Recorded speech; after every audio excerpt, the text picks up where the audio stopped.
Today's new hit country, Frog Country 1015. This is Hoots, and hey, we've got a special guest in studio today. John David is joining us. Thank you. John David. Thank you for having me. All right. Well, now let's familiarize yourself or ourselves with your music and where you come from and things of that nature. Just give us a little bit of a biographical sketch of where you come from and how you got mixed up in this crazy business.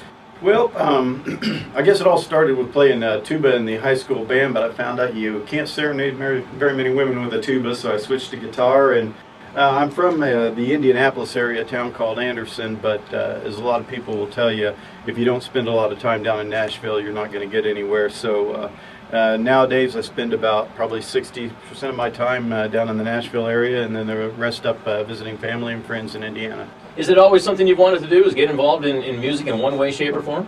Yes, I think it is. It's a feel-good way to make a living, and I was thinking, boy, if there's any way I can do this, that would just be the greatest thing in the world. You know, I've always been interested in when we talk to a lot of artists is, you know, everybody always has a dream, you know, in that we talk to with musicians.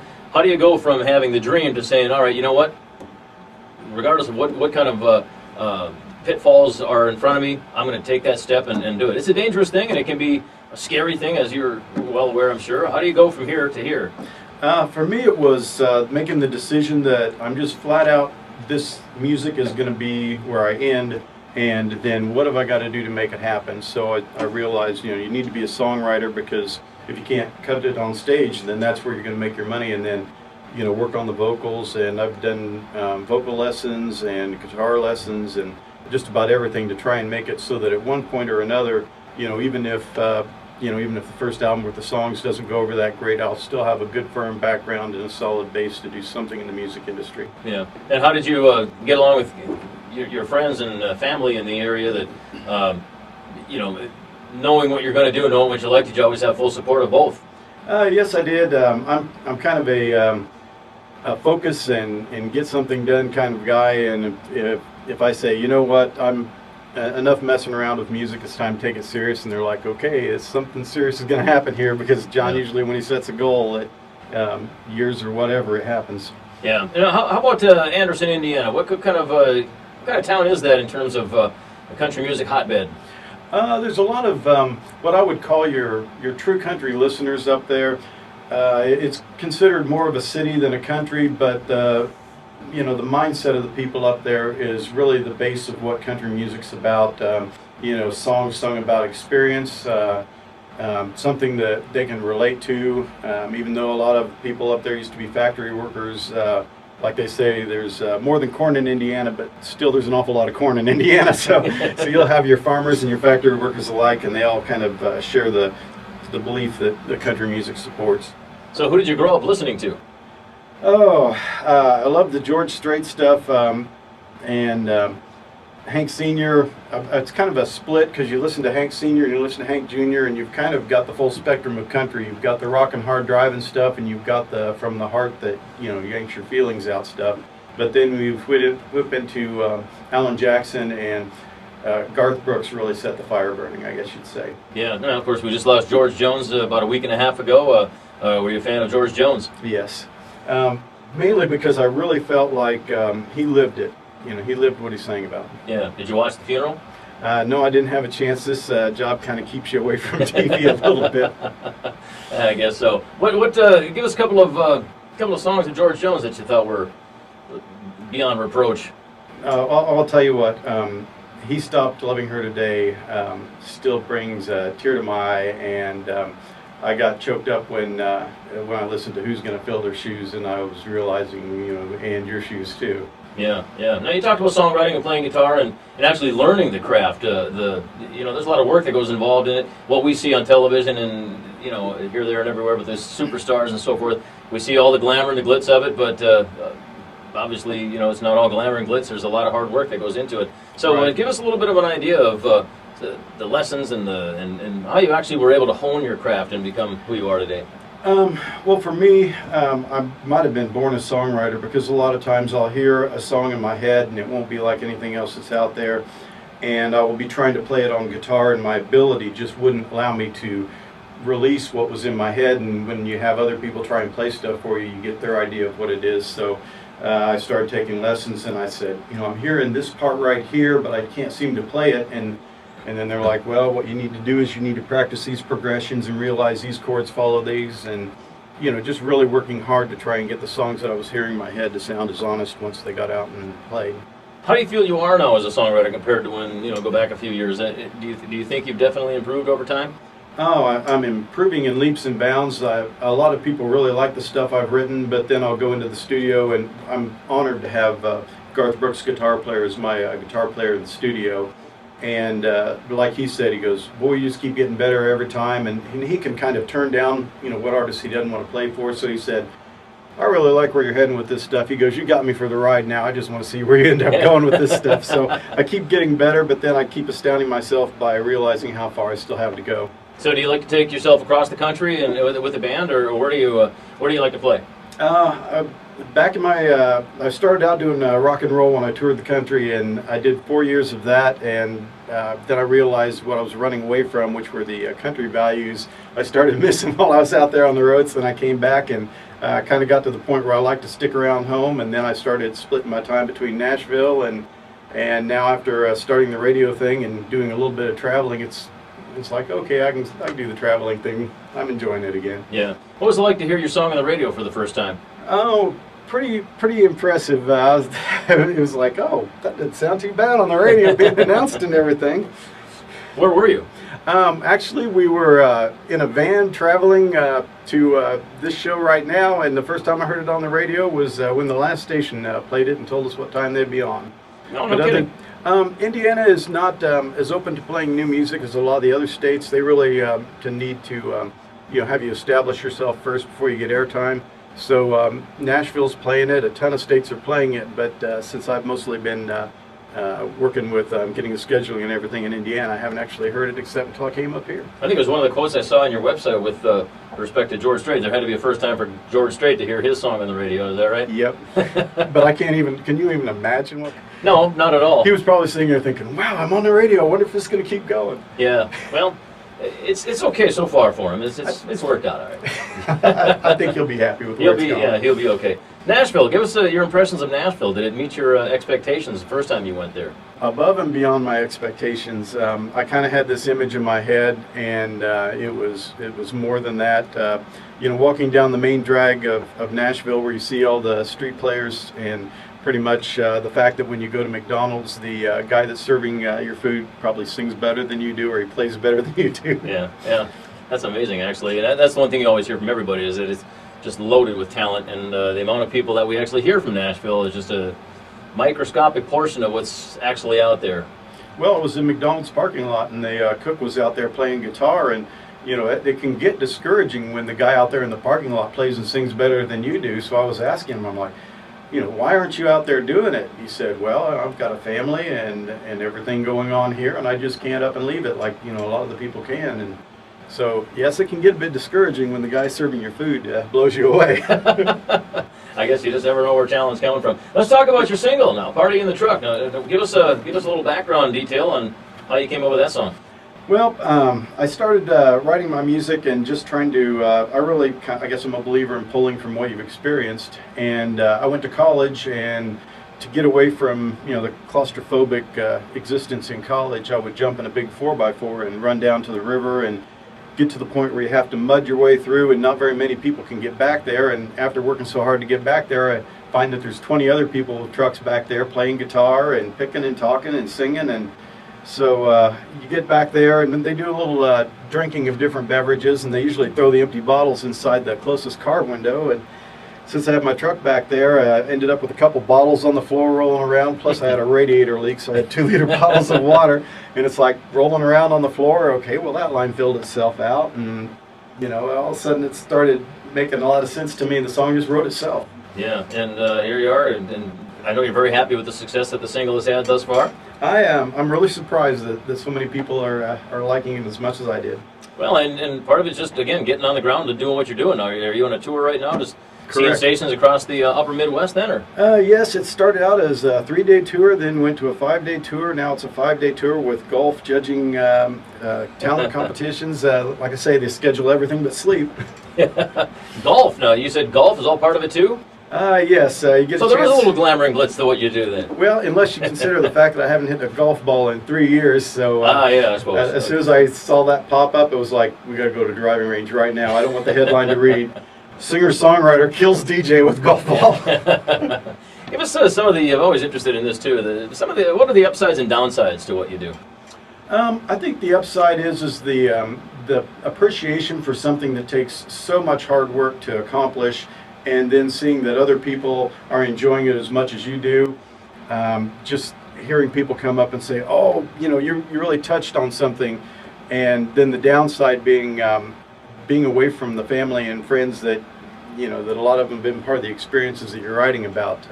That would probably be part of the downside. Yeah, and there's certainly a lot of sacrifice that people just don't realize, and you miss a lot of special occasions and things like that. But I don't know, how do you get beyond those kinds of things? You just one common goal and just kind of keep your... At this point in time, I've tried to keep focused on a common goal, and we've been pushing, or I've been pushing this goal for about 4 years now. Once you make the decision that I'm going to do it professionally, and then you keep driving towards it, but then you start realizing you need to slip a little time in there for family and friends, or it gets kind of cold out there on the road. Yeah, it certainly does. And give us a little bit of an idea of what's coming up next. I mean, beyond the current single, we don't want to push this single off into the storage bin too soon. But what's going to be happening now in the next several months into the fall and winter months? Well, I've got an album's worth of songs, and we're trying to figure out the best way to promote it. I'm rather a diverse artist. The song that we've got now is definitely a drinking, partying tune. I've got another one that's kind of a tongue-in-cheek Brad Paisley kind of tune. I've got a different one that's, I guess you'd say, kind of borderlines on Christian. So we're really going out doing the radio tour, getting an idea of what the fans are really looking for out of me. There will be a lot of different songs on the album that I think they'll enjoy. But as far as what they want to hear next is starting to show up by the response we're getting from the listeners. Yeah, so that remains to be seen in some respects, I suppose, then. Correct. Yeah. Okay, and are you a social networker? Do you do the Facebook, Twitter, and all that? Yes, I'm on Facebook, Twitter. I've got the songs on iTunes and Amazon.com, and I try and keep everybody updated. I'm JohnDavidBand.com on Twitter, I believe, and might be John David Band on Facebook also, right. And my YouTube, and we're filming this interview right now, so I'll probably be posting it up on Facebook for my friends, and you pretty much have to be nowadays with the media that's out there. Yeah, I'm amazed. You talk about some of the old school, the Whalens and Johnny Cashes, and you wonder would they adapt that technology back in the day to now, and would we see Waylon Jennings on Facebook and Twitter? I wondered that, but now you see George Strait's going for 60 hits for 60 years, and he's using all the different medias that are available to us. So George Strait's, a prime example of how people are evolving. It's part of what you do when your phone has a computer in it, and you're sitting on a bus for a while.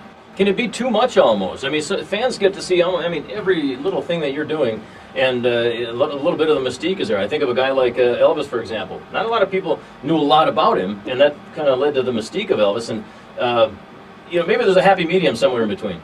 I think so. I follow Blake Shelton, and that's an example of somebody that doesn't hesitate to tweet every second that he gets. And so I'm trying to just follow different people and see where I fit into the media picture as far as what's too much, what's not enough. Sometimes I think after reading a lot of tweets that people just can't seem to get enough of you, period. If you're tweeting every minute, they'd be happy. Yeah. Oh, yeah. I think it's a great thing, and technology usually is always the best way to go. I'd rather have it than not, put it that way. Right. Talk to the guy that used the first guitar pedal. He'll tell you technology works. Absolutely. Well, speaking of guitars, you happen to bring your 6-string in here with you. Yes, I did. I'd like to play a song that, it's one that everybody can relate to. I kind of gave it a twist on the title so people would kind of wonder what they were going to hear before they heard it. It's called Wasn't I All That? And I think everybody's experienced someone likes you, but you don't like them, but then you like someone else and they don't like you, and that's, you don't get any more common of a song than that. Absolutely. So, here you go.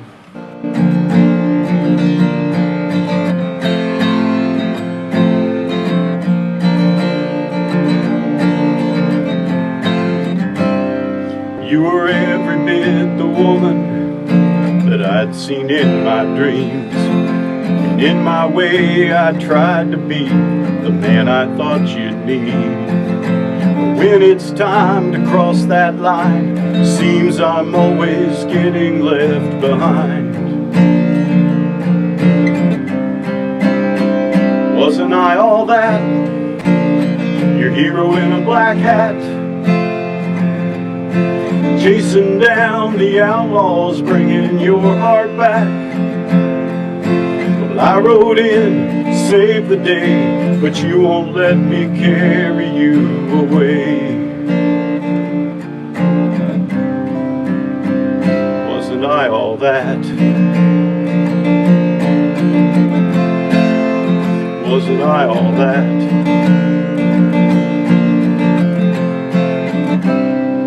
You were just some blonde-haired girl on the playground after school, getting picked on by some kids for wearing bows and curls. Well, I walked up and took a stand. Even then I thought that I would be your man.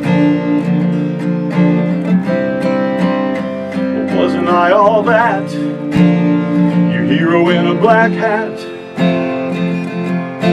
chasing down the outlaws, bringing your heart back. Well, I rode in, saved the day, but you won't let me carry you away. So when it comes time for your wedding, I know I won't be standing there. 'Cause every man I thought you wanted, why can't you see how much I care? I cared.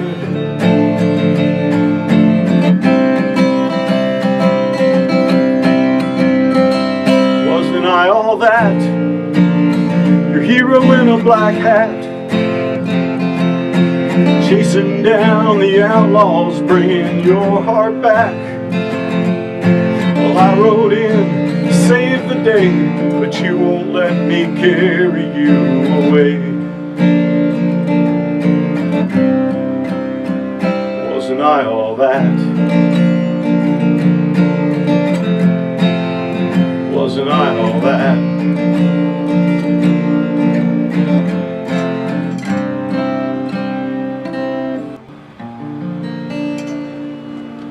There you go. And there's the big finish right there. And John David, ladies and gentlemen, how about that? All right, wasn't I all that? So how do fans get the music in their little hands? Well, I think the best way at this point is go to iTunes. We've only got one song up there, which is the radio single right now. If you want to check and see what I've got cooking around in the background, John David, JDavid442 actually on YouTube is a good way to check out some of the songs I've got in the works that are working their way forward, and I think that's the best way to catch me media-wise. All right, wasn't I all that? Now, is that the potential next single? We've got a little bit more of a Christian tune, but like I said, we're not wanting to send the party crowd mixed singles, so we're really trying to determine.